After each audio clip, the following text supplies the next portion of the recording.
नमस्कार, मैं हूं हितेंद्र भदौलिया और आप देख रहे हैं एसआर अशोकनगर। रविवार के रोज़ मैं अक्सर आपके बीच में होता हूं अशोकनगर के सितारे सेगमेंट को लेकर। इसमें ऐसे लोग मेरे साथ होते हैं जो अशोकनगर शहर में होते हुए बड़ा नाम कमाते हैं देश भर में और दुनिया भर में। इनकी उपलब्धियां न केवल व्यक्तिगत होती हैं बल्कि इस शहर को भी बड़ा गौरव प्रदान करती हैं। ऐसे ही लोगों को आप अक्सर मेरे साथ देखते रहते हैं। इस बार के रविवार में मेरे साथ में है विनीत शर्मा। विनीत को लोग इसलिए जानते हैं कि अभी हाल ही में एक निजी कंपनी रूबरू ने मिस्टर इंडिया कॉन्टेस्ट कराया था और रूबरू ने उसमें न केवल मध्य प्रदेश का प्रतिनिधित्व किया बल्कि उस कॉन्टेस्ट को उस प्रतियोगिता को अपने नाम भी किया, यानी जीता भी है। यानी अशोकनगर से या यूँ कहें मध्य प्रदेश से मिस्टर इंडिया बनने वाले पहले शख्स बने। तो ये बहुत बड़ी उपलब्धि और बड़ा गौरव है हमारे लिए। और विनीत आज हमारे बीच में है। तो विनीत, पहले तो बहुत सारी बधाई तुमको, खूब सारा स्वागत। धन्यवाद, बहुत बहुत धन्यवाद भैया। तो हम ये जानना चाह रहे हैं कि अशोकनगर जैसे छोटे शहर में अभी मिस्टर इंडिया को लेकर ज़्यादा चीज़ें लोग जानते नहीं हैं, समझते नहीं हैं। तो थोड़ा सा हम ये जानना चाहेंगे कि है किस तरह की ये प्रतियोगिता। मिस्टर इंडिया भैया ये है कि पहले जैसे मिस इंडिया होता है, मिस यूनिवर्स होता है, वही प्लेटफॉर्म होता है जो मेल के लिए रहता है मिस्टर इंडिया। तो ये प्लेटफॉर्म पहले जैसे मैं मिस्टर एमपी वगैरह लेवल पे रहता है, फिर मिस्टर इंडिया लेवल पे, फिर मिस्टर वर्ल्ड लेवल पे जाता है। तो ये एक ही कंपनी उसको आगे, हाँ, एक ही कंपनी इसको आगे तक ले जाती है पूरा। तो इसकी जो तैयारी होती है उसके लिए कितना समय लेता है और क्या एलिजिबिलिटी क्या रहती है इसमें जो है प्रतियोगिता में जाने के लिए? भैया एज लिमिट रहती है कुछ और उनके क्राइटेरियाज रहते हैं। जैसे आपकी फिटनेस बहुत अच्छी होनी चाहिए, लुक्स पे थोड़ा काम करना चाहिए। लुक्स जितना मैटर करता है, जनरल नॉलेज उससे ज़्यादा मैटर करती है आपके लिए। और आप मेहनत करिए। जैसे इनके राउंड्स रहते हैं, मैंने 6 राउंड समथिंग निकाले हैं और इनकी 4 एक्टिविटीज़ निकाली हुई हैं, तब जाके ये सिलेक्शन मिला है। और एमपी से मैं अकेले ही सिलेक्ट हुआ था इस बार। चलिए, तो पहले जब एमपी में सिलेक्ट हुए तो बहुत सारे लोगों ने एक साथ काम किया होगा, उनके बीच में तुम निकल के आए, फिर देश लेवल पर काम किया। तो कितना ड्यूरेशन रहा और कितनी मेहनत करनी, प्रिपरेशन क्या रहा है? भैया 10 महीने के समथिंग का ये सफ़र था। जनवरी से शुरू हुआ था जो अक्टूबर तक आ गया है। और पहला राउंड जब रजिस्ट्रेशन से चालू हुआ था, मतलब रजिस्ट्रेशन के बाद पहला राउंड चालू हुआ था, वो जनवरी में हुआ था।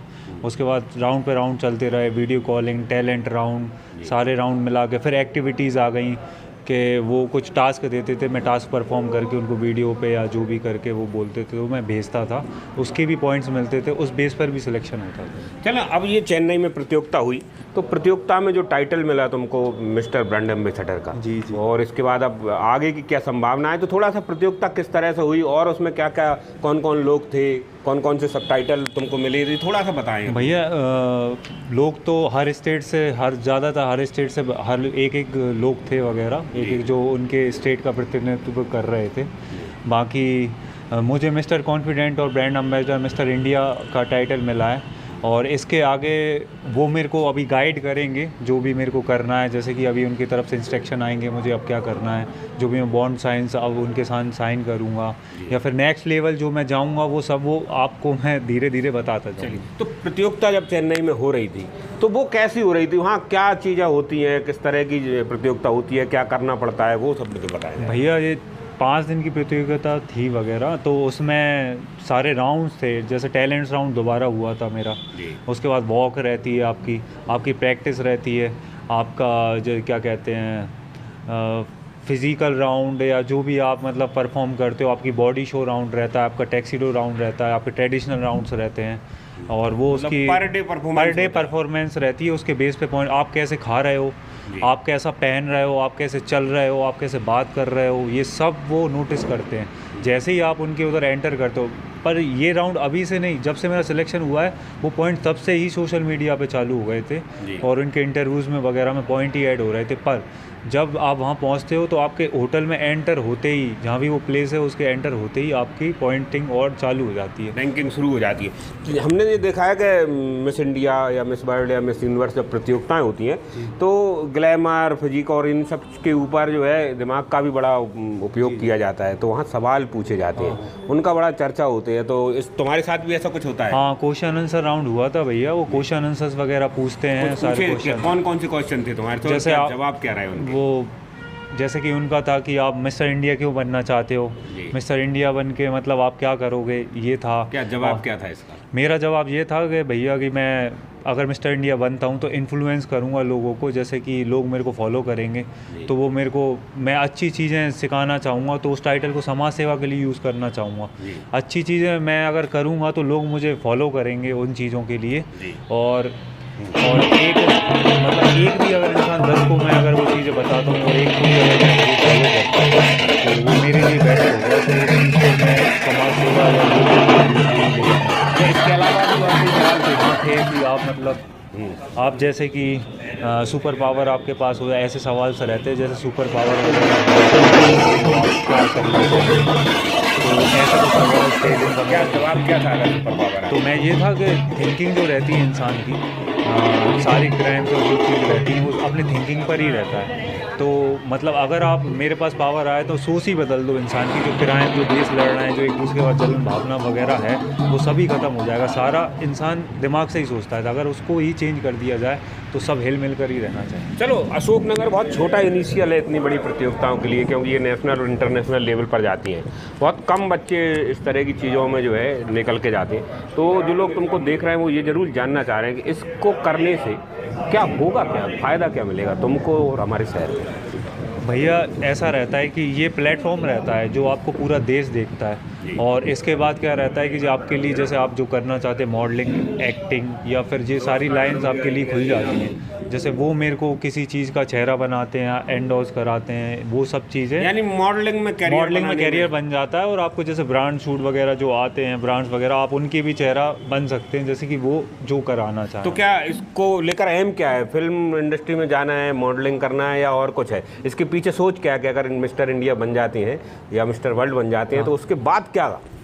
हाँ, मेरा एम यही है कि भैया कि मैं मतलब एक्टिंग फील्ड में जाऊं, उसके बाद मॉडलिंग के बाद मैं जस्ट मॉडलिंग करूं, बेस्ट जो ब्रांड्स हैं उनके लिए शूट्स करूं, फिर उसके बाद मैं एक्टिंग में, मेरा खुद का बिज़नेस भी है जो मैं कंस्ट्रक्शन का करता हूं, जो बैकअप है मेरा।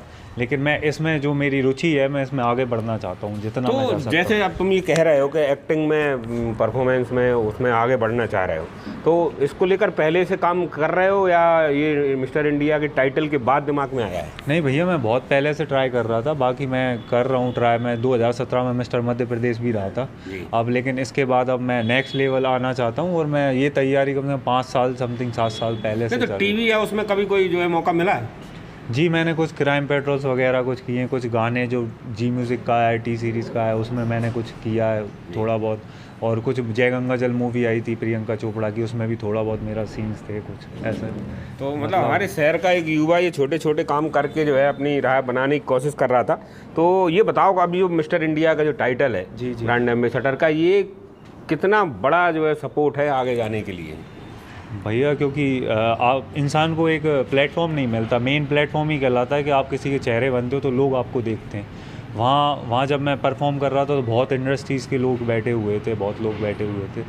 तो अब जो मैं जीता हूँ तो रूबरू वाले मुझे खुद सपोर्ट करेंगे, वो मुझसे जो भी करवाना चाहें उन्होंने, मतलब अभी जो भी उनकी तरफ से इंस्ट्रक्शन आएंगे और जो भी ब्रांड के लिए जो भी मुझे करना होगा उनके लिए, तो ये प्लेटफॉर्म वो ही मेरे को आगे तक प्रोवाइड करेंगे। अच्छा, ऐसा लगता है, हम जैसे समझते हैं कि ये जो प्रतियोगिताएं होती है वो मल्टीनेशनल लेवल की होती हैं, बड़े शहरों की प्रतियोगिताएं हैं, बड़े लोगों की हैं।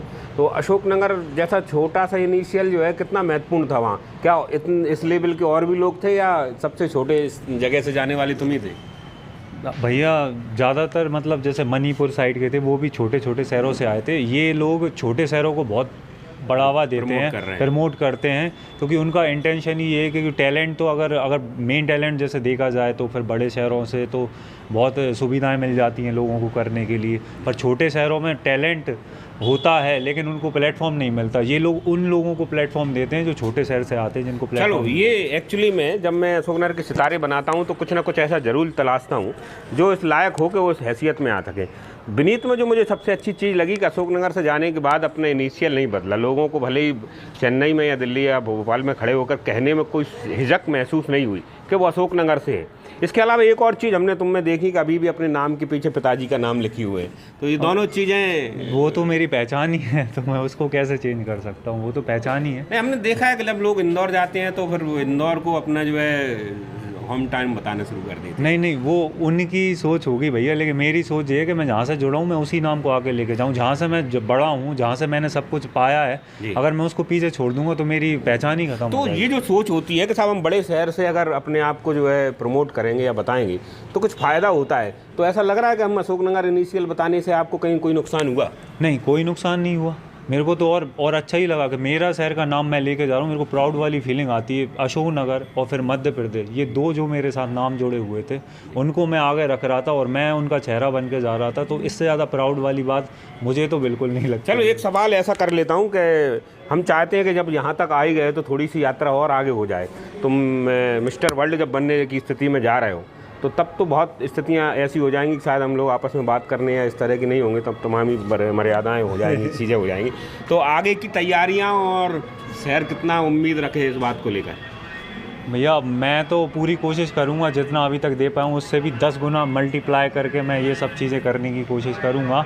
बाकी फिर आप सबका सपोर्ट और आशीर्वाद रहेगा और फिर राम की मर्जी। नहीं, होता ये है कि जैसे मध्य प्रदेश बने तो इंडिया का को रिप्रेजेंट किया। अब इंडिया से बाहर जब जाओगे तो कितनी संभावना है, क्योंकि बहुत सारी टाइटल अलग अलग लोगों ने जीते हैं, तो उन 7-8 लोगों में अपनी संभावनाएं कितनी है? जी भैया, ये मैं आपको बताऊंगा बहुत जल्द। वहाँ से मेरे को इंस्ट्रक्शन आना चाहिए तो मैं सारी डिटेल आपके साथ पूरी शेयर करूँगा इसके साथ। चलिए, तो ये बाद में और बहुत सारी चीज़ें जो अभी नहीं बता पाए वो भी बताएंगे।